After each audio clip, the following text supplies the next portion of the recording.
Hello friends, welcome to the M magical YouTube channel.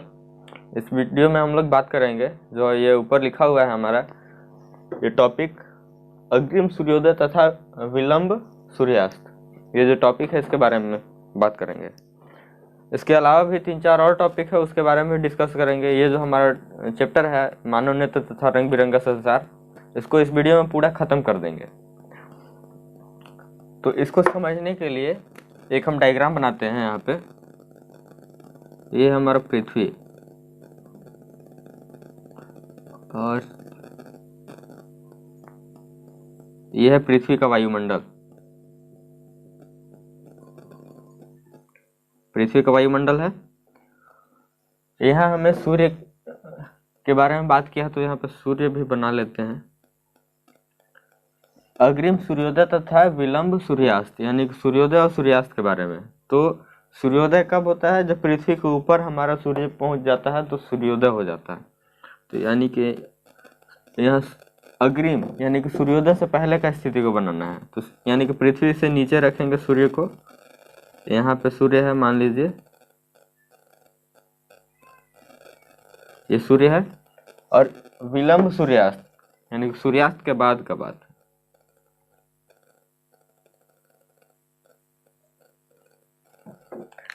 ये जो total यहाँ जो टाइटल दिया हुआ है अग्रिम सूर्योदय तथा विलंब सूर्यास्त, इसका मतलब क्या है? हमें इसमें सीखना क्या है?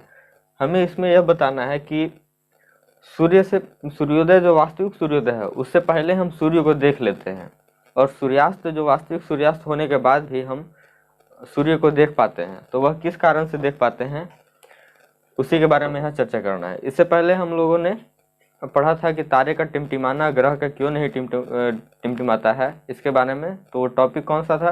टॉपिक था वायुमंडलीय अपवर्तन। तो ये जो घटना होता है यह भी होता है वायुमंडलीय अपवर्तन के कारण ही होता है। चलिए इसे समझाते हैं। यहाँ से जब यह सूर्योदय होने से पहले जब पृथ्वी के नीचे है तब भी इसका प्रकाश किरण कहाँ जाएगा?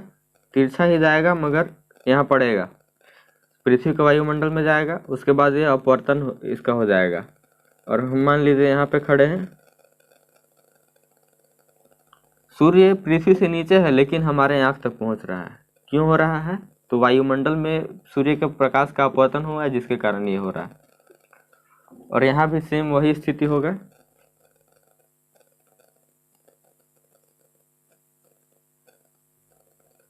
यह भी होगा वायुमंडलीय अपवर्तन के कारण। यहाँ पे होता है कि इसका जो टाइम है वह बुक में दिया हुआ है 2 मिनट। जो वास्तविक सूर्योदय है उससे पहले 2 मिनट पहले हमें सूर्य दिखाई दे देता है। ये सूर्योदय है।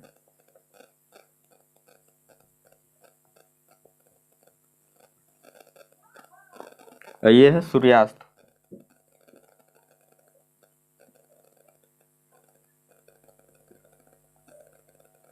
सूर्यास्त का समय है। वास्तविक सूर्योदय से 2 मिनट पहले हम सूर्य को देख पाते हैं, और वास्तविक जो सूर्यास्त होता है उसके 2 मिनट बाद तक, यानी कि 2 मिनट पहले सूर्य को देखते हैं और 2 मिनट बाद तक सूर्योदय को देख पाते हैं, सूर्यास्त को देख पाते हैं। तो ये था अग्रिम सूर्योदय तथा विलंब सूर्यास्त का कॉन्सेप्ट। ये अभी तक तो मेरे ख्याल से नहीं पूछा है एग्जाम में, और इतना इम्पोर्टेंट हमको नहीं लग रहा है, पर फिर भी इसको समझ लीजिए कि क्या होता है, क्या है वायुमंडलीय अपवर्तन के कारण कैसे सूर्योदय को पहले देख पाते हैं और सूर्यास्त को बाद तक देख पाते हैं। तो आशा करते हैं आप लोगों को समझ में आया होगा। अगर पूछ दे इसका कॉन्सेप्ट तो बोलिएगा वायुमंडलीय अपवर्तन के कारण सूर्य का किरण वायुमंडल में, पृथ्वी के वायुमंडल में प्रवेश करता है, तो उसके बाद हमारे आंखों तक पहुंचता है, वह भी जो वास्तविक सूर्योदय होता है उससे पहले। और सूर्यास्त में भी यही कॉन्सेप्ट लग जाएगा। ठीक है, तो अगले टॉपिक की तरफ बढ़ते हैं, जो कि है प्रकाश का प्रकीर्णन। से मिटाते हैं। इस टॉपिक को अच्छा समझिएगा कि इससे क्वेश्चन बन सकता है, और अधिकतर बार देखा जाता है कि इससे क्वेश्चन पूछता है।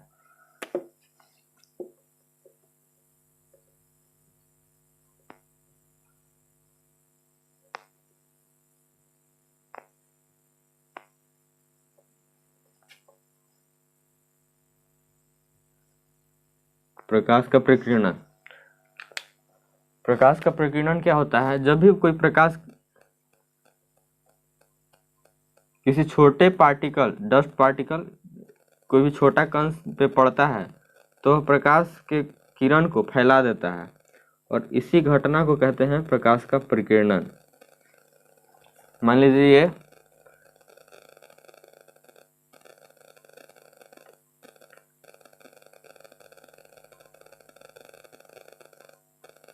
एक बंद डब्बा है, इसमें धुआं भर दिए, यानी कि छोटा छोटा पार्टिकल। धुआं ऐसे ही रहता है, ज़्यादा घना नहीं।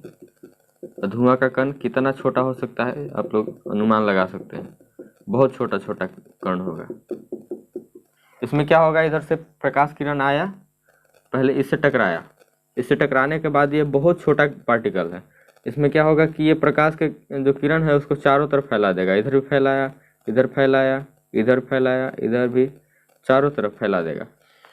फिर यहाँ पे ये छोटा पार्टिकल पड़ा, ये भी क्या करेगा, इधर भी फैलाएगा, इधर भी फैलाएगा, इधर भी, इधर भी, इधर भी, इधर भी, इधर भी, इधर भी, मतलब कि चारों तरफ फैला देता है। और यही जो घटना है इसी को बोलते हैं प्रकाश का प्रकीर्णन।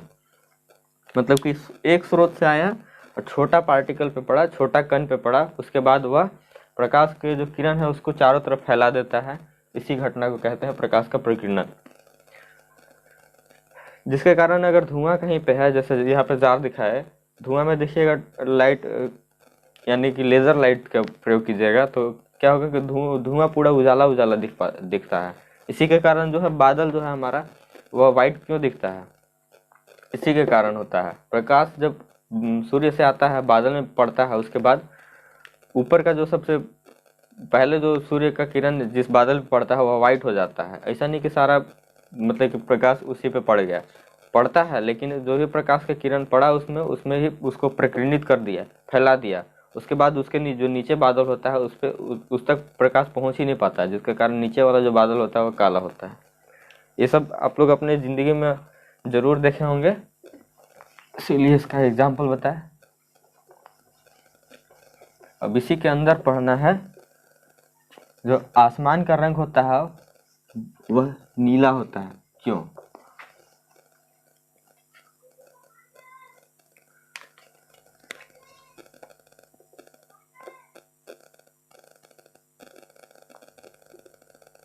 आकाश या फिर आसमान भी लिख सकते हैं।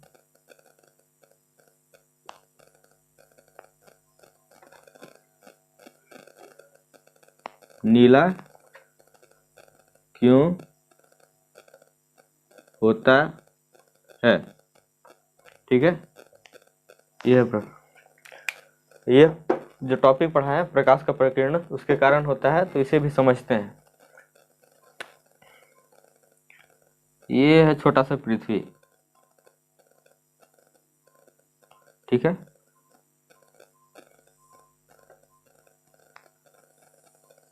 ये है पृथ्वी का वायुमंडल, बड़ा सा वायुमंडल है। और ये बीच वाला क्या है, पृथ्वी। ये है पृथ्वी पे एक आदमी, यहाँ है सूर्य,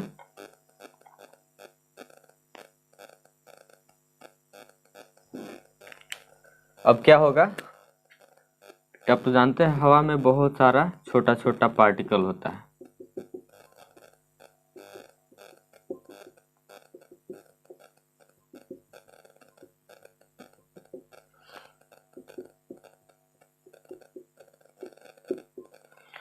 सूर्य से प्रकाश का किरण आया, इस पे पड़ा, इसके बाद यह क्या करेगा, इससे पहले एक और चीज बताते हैं आपको। हमने क्या बताया था आपको, जब भी प्रकाश का किरण प्रिज्म पर पड़ता है तो वह प्रिज्म क्या करता है, श्वेत प्रकाश को 7 रंगों में विभक्त कर देता है, जिसे प्रकाश का वर्ण विक्षेपण कहते हैं। उसमें बताया था हम कौन कौन रंग में, विबज्योर बताया था, शॉर्टकट VIBGYOR। ये क्या हो गया, violet, indigo, blue, green, yellow, orange, red, ठीक है। इसमें एक और चीज पढ़ते हैं हम लोग, जो कि 9th क्लास में पढ़े हैं, वेवलेंथ। इसका हिंदी होता है तरंग दैर्ध्य। जैसे जैसे हम नीचे की ओर आएंगे वैसे वैसे इन सभी कलर का एक दूसरे के कंपेरेटिवली, मतलब एक दूसरे की तुलना में इनका जो है तरंग दैर्ध्य वो बढ़ने लगता है।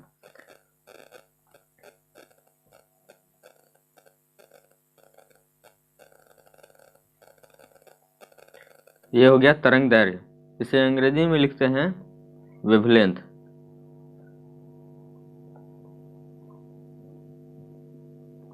ठीक है, तो जैसे जैसे नीचे जाएंगे एक दूसरे की तुलना में इनका क्या होगा, इन सातों रंगों का वेवलेंथ बढ़ते जाएगा, और जिस रंग का वेवलेंथ से ज़्यादा होगा वह ज़्यादा दूरी तक ट्रेवल करेगा, और जिस रंग का वेवलेंथ कम होगा उसका ज़्यादा प्रकीर्णन होगा, वह कम दूरी तक ट्रेवल करेगा। तो यहाँ पे क्या होता है कि एक चीज़ और हमने बताया था आपको कि मानव नेत्र में कि हमारे जो नेत्र है उसमें लाल रंग, नीला रंग और हरा रंग, इन तीनों के लिए अलग अलग शंकु कोशिकाएं पाई जाती हैं, जिससे कि हम इन तीनों रंगों को पहचान कर पाते हैं। तो यहाँ पे क्या होगा कि सबसे ज़्यादा प्रकीर्णन होगा वॉयलेट का होगा, उसके बाद इंडिगो का, उसके बाद ब्लू का, उसके बाद ग्रीन का, येलो का, ऑरेंज का, रेड का सबसे ज़्यादा प्रकीर्णन होगा, यानी कि सबसे ज़्यादा फैलेगा। तो यहाँ पे ब्लू रंग से हम मान लीजिए दर्शा रहे हैं वॉयलेट को, मान लीजिए इतना फैल गया वॉयलेट। उसके बाद एक और किरण आया, ये इसमें ये जो है ये है इंडिगो। फिर एक और आया ब्लू।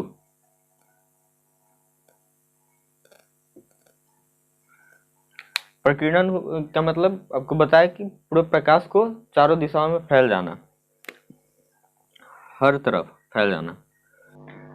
किसी तकनीकी खराबी के कारण जो वीडियो हम शूट कर रहे थे वो आधा में ही रुक गया और हम ध्यान नहीं दे पाए, तो इसीलिए फिर से ये हम बनाए हैं।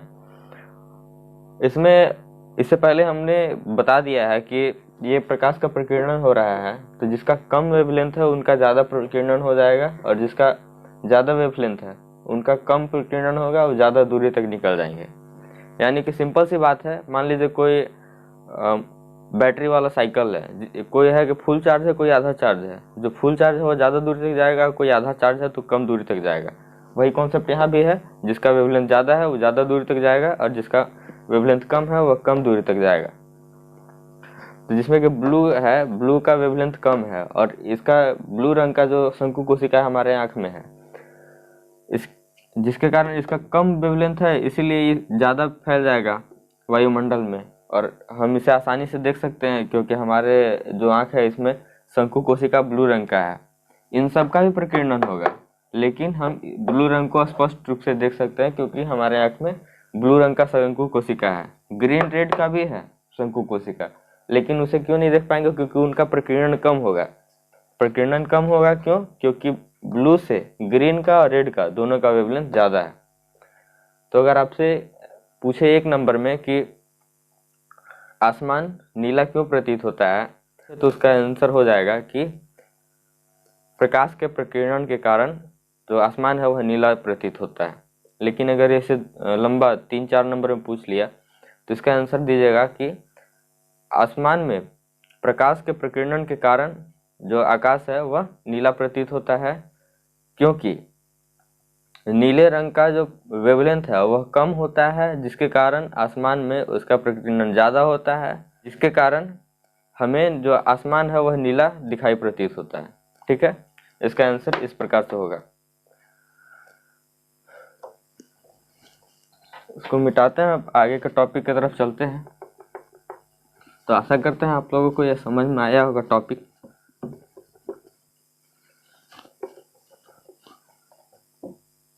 और इस वीडियो में एक और बात बता देना चाहते हैं, केवल टॉपिक को डिस्कस करेंगे और जितना भी अभ्यास के क्वेश्चन है उसे आप लोग खुद से बनाइए, क्योंकि टॉपिक डिस्कस कर दिया गया है, उसी से रिलेटेड सारा क्वेश्चन रहता है। जिसको भी अगर कोई भी प्रकार का किसी भी क्वेश्चन में दिक्कत हो तो व्हाट्सएप ग्रुप और टेलीग्राम का ग्रुप का जो लिंक है वह वीडियो के डिस्क्रिप्शन में दिया हुआ है, उसे जाइए, जुड़ जाइए, और वहाँ पे टेलीग्राम व्हाट्सएप ग्रुप में आप लोग क्वेश्चन को पूछिए, तो वहाँ पे आप लोगों को सॉल्यूशन मिल जाएगा।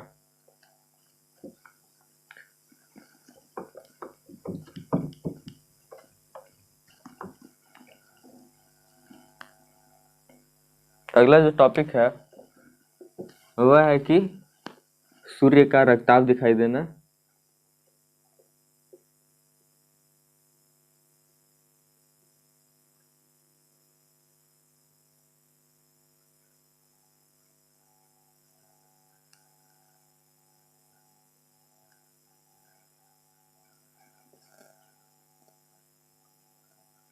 देना सूर्य का रक्ताभ दिखाई देना कब कब? सूर्योदय और सूर्यास्त के समय। ठीक है,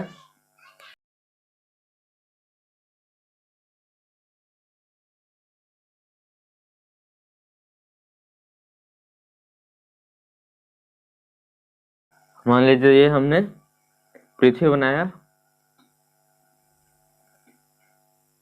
और यह है पृथ्वी का वायुमंडल।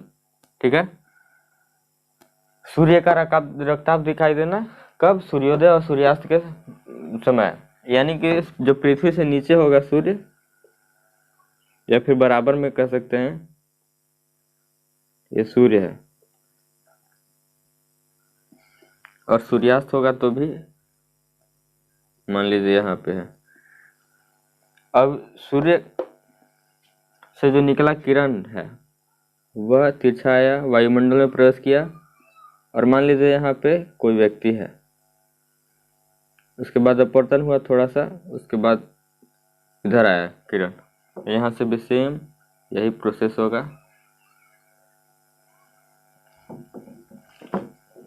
ये किरण ऐसा तो नहीं है कि डायरेक्ट यहाँ इस व्यक्ति तक ही पहुंच जाएगा, इससे पहले जो वायुमंडल में बहुत सारा जो किरण है उसका प्रकीर्णन भी होगा। जैसा कि जिसका कम वेवलेंथ है उसका प्रकीर्णन हो जाएगा, वो इधर ही रह जाएगा, लेकिन जिसका ज़्यादा वेवलेंथ है वो क्या होगा, ज़्यादा दूरी तक ट्रेवल करेगा, जिसके कारण जो लाल रंग है जिसका वेवलेंथ ज़्यादा होता है वह हमारे आंखों तक पहुंच जाता है।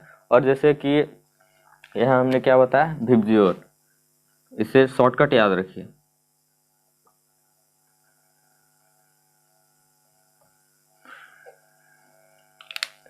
भी जो वॉयलेट है, इंडिगो है, ब्लू है, ग्रीन है और येलो है, ऑरेंज है, इन सब का क्या होगा, प्रकीर्णन हो जाएगा, इधर ही रह जाएंगे। बल्कि रेड का सबसे ज़्यादा वेवलेंथ होता है, इसीलिए सूर्य में सूर्योदय के समय और सूर्यास्त के समय कम प्रकाश होने के बाद भी ये हमारे आंखों तक पहुंच जाता है, क्योंकि इसका वेवलेंथ ज़्यादा होता है, इसका प्रकीर्णन कम होता है। ठीक है, तो अगर आपसे क्वेश्चन पूछे कि सूर्योदय एवं सूर्यास्त के समय सूर्य रक्ताभ क्यों प्रतीत होता है, इसका आंसर दीजिएगा इस प्रकार से कि लाल रंग का जो वेवलेंथ है वो ज़्यादा होता है, इसके कारण इसका प्रकीर्णन कम होता है, जिसके कारण हमें सूर्योदय एवं सूर्यास्त के समय सूर्य है वह लाल या फिर रक्ताभ प्रतीत होता है। अगर 3-4 नंबर में पूछा तो वही थोड़ा सा वर्ड बढ़ा देना है, बाकी सब तो यही रहेगा।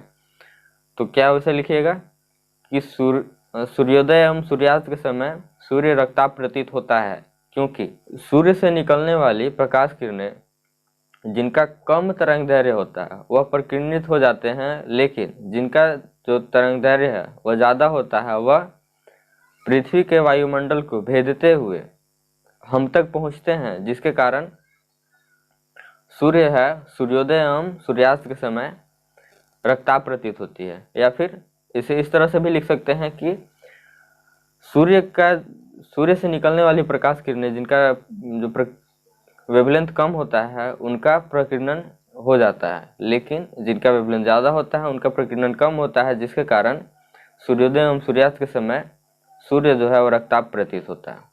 इसे आप किसी भी तरह से लिख सकते हैं, बस इस जो पूरा घटना है उसे समझ जाइए और इसे अपने शब्दों में लिखिए। हम भी अभी बोल रहे हैं तो ऐसा नहीं कि रट के बोल रहे हैं, हम भी 10th क्लास में जब पढ़े हैं तो ऐसे समझे हैं, उसी तरह से आपको समझाने की कोशिश कर रहे हैं।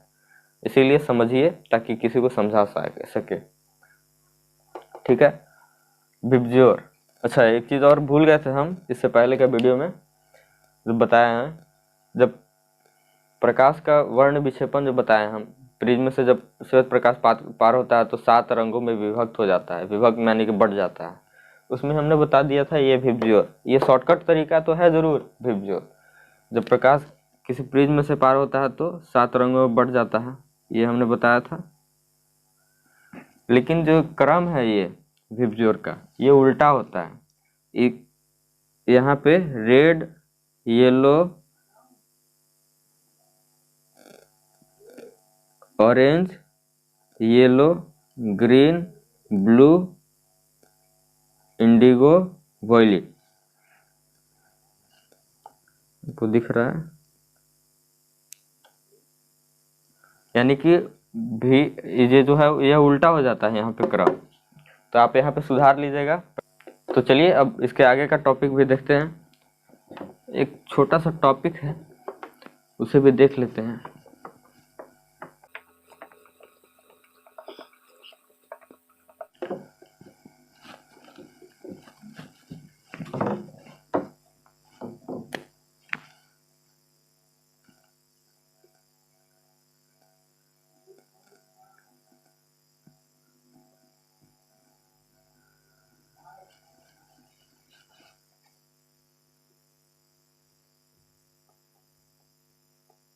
टिंडल इफेक्ट,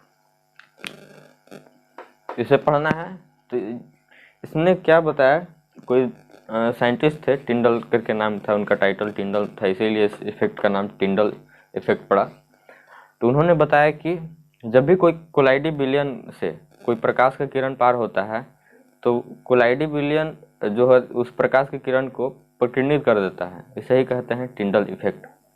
कोलाइडी विलयन अगर आप लोग नहीं जानते होंगे तो आप लोगों को बता देना चाहता हूँ कि ऐसा विलयन जिसमें विलय हो, विलायक को पूरा अपने में घोल लेता है, उसे कहते हैं टिंडल कोलाइडी विलयन। जैसे कि पानी में दूध को मिला दीजिए, पूरी तरह से मिल जाता है, पानी में रंग को मिला दीजिए, ये सब जो विलयन है उसे ही कहते हैं कोलाइडी विलयन। तो आशा करते हैं यह वीडियो आप लोगों को पसंद आया होगा। अगर वीडियो पसंद आया तो वीडियो को लाइक करें और चैनल को सब्सक्राइब करें। इसी के साथ यह जो चैप्टर था यह ख़त्म हो गया।